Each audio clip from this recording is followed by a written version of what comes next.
Jenderal Sudirman. Jenderal Besar TNI Anumerta, Raden Sudirman, adalah seorang perwira tinggi Indonesia pada masa Revolusi Nasional Indonesia. Sebagai Panglima Besar Tentara Nasional Indonesia pertama, ia adalah sosok yang dihormati di Indonesia. Terlahir dari pasangan rakyat biasa di Purbalingga, Hindia Belanda, Sudirman diadopsi oleh pamannya yang seorang priai.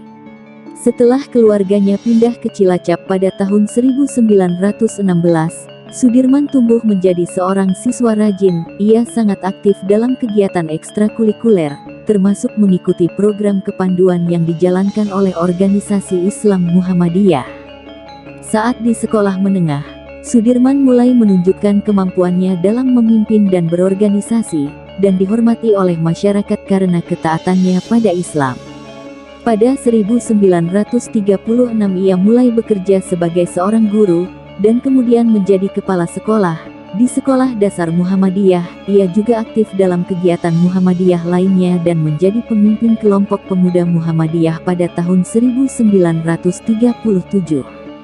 Setelah Jepang menduduki Hindia Belanda pada 1942, Sudirman tetap mengajar.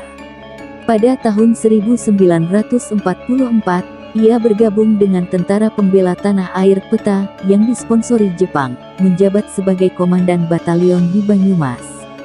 Selama menjabat, Sudirman bersama rekannya sesama prajurit melakukan pemberontakan, hingga kemudian diasingkan ke Bogor. Setelah Indonesia memproklamirkan kemerdekaannya pada tanggal 17 Agustus tahun 1945, Sudirman melarikan diri dari pusat penahanan, kemudian pergi ke Jakarta untuk bertemu dengan Presiden Soekarno. Ia ditugaskan untuk mengawasi proses penyerahan diri tentara Jepang di Banyumas, yang dilakukannya setelah mendirikan divisi lokal Badan Keamanan Rakyat. Pasukannya lalu dijadikan bagian dari Divisi 5 pada tanggal 20 Oktober oleh Panglima sementara Urip Sumoharjo, dan Sudirman bertanggung jawab atas divisi tersebut. Pada tanggal 12 November tahun 1945, dalam sebuah pemilihan untuk menentukan Panglima Besar TKR di Yogyakarta, Sudirman terpilih menjadi Panglima Besar, sedangkan Urip, yang telah aktif di militer sebelum Sudirman lahir, menjadi Kepala Staf. Sembari menunggu pengangkatan, Sudirman memerintahkan serangan terhadap pasukan Inggris dan Belanda di Ambarawa. Pertempuran ini dan penarikan diri tentara Inggris menyebabkan semakin kuatnya dukungan rakyat terhadap Sudirman, dan ia akhirnya diangkat sebagai Panglima Besar pada tanggal 18 Desember. Selama 3 tahun berikutnya, Sudirman menjadi saksi kegagalan negosiasi dengan tentara kolonial Belanda yang ingin kembali menjajah Indonesia.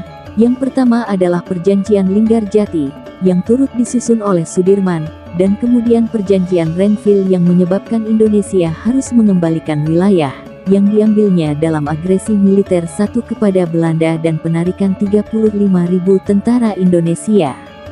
Ia juga menghadapi pemberontakan dari dalam, termasuk upaya kudeta pada 1948. Ia kemudian menyalahkan peristiwa-peristiwa tersebut sebagai penyebab penyakit tuberkulosisnya TBC. Karena infeksi tersebut, paru-paru kanannya dikempeskan pada bulan November tahun 1948. Pada tanggal 19 Desember tahun 1948, beberapa hari setelah Sudirman keluar dari rumah sakit, Belanda melancarkan agresi militer 2 untuk menduduki Yogyakarta.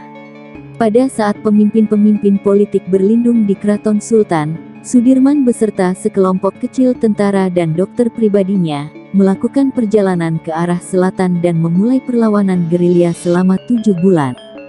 Awalnya mereka diikuti oleh pasukan Belanda, tetapi Sudirman dan pasukannya berhasil kabur dan mendirikan markas sementara di Sobo, di dekat Gunung Lawu. Dari tempat ini, ia mampu mengomandoi kegiatan militer di Pulau Jawa, termasuk serangan umum tanggal 1 Maret tahun 1949 di Yogyakarta, yang dipimpin oleh Letnan Kolonel Soeharto. Ketika Belanda mulai menarik diri, Sudirman dipanggil kembali ke Yogyakarta pada bulan Juli tahun 1949. Meskipun ingin terus melanjutkan perlawanan terhadap pasukan Belanda, ia dilarang oleh Presiden Soekarno. Penyakit TBC yang diidap kambuh, ia pensiun dan pindah ke Magelang. Sudirman wafat tanggal 29 Januari tahun 1950, kurang lebih 1 bulan setelah Belanda mengakui kemerdekaan Indonesia. Ia dimakamkan di Taman Makam Pahlawan Semaki, Yogyakarta. Kematian Sudirman menjadi duka bagi seluruh rakyat Indonesia. Bendera setengah tiang dikibarkan dan ribuan orang berkumpul untuk menyaksikan prosesi upacara pemakaman. Sudirman terus dihormati oleh rakyat Indonesia. Perlawanan gerilyanya ditetapkan sebagai sarana pengembangan esprit de corps bagi tentara Indonesia, dan rute gerilya sepanjang 100 km 62 mil yang ditempuhnya harus diikuti oleh taruna Indonesia sebelum lulus dari Akademi Militer. Sudirman ditampilkan dalam uang kertas rupiah keluaran 1968, dan namanya diabadikan menjadi nama sejumlah jalan, universitas, museum, dan monumen. Pada tanggal 10 Desember tahun 1964, ia ditetapkan sebagai pahlawan nasional Indonesia.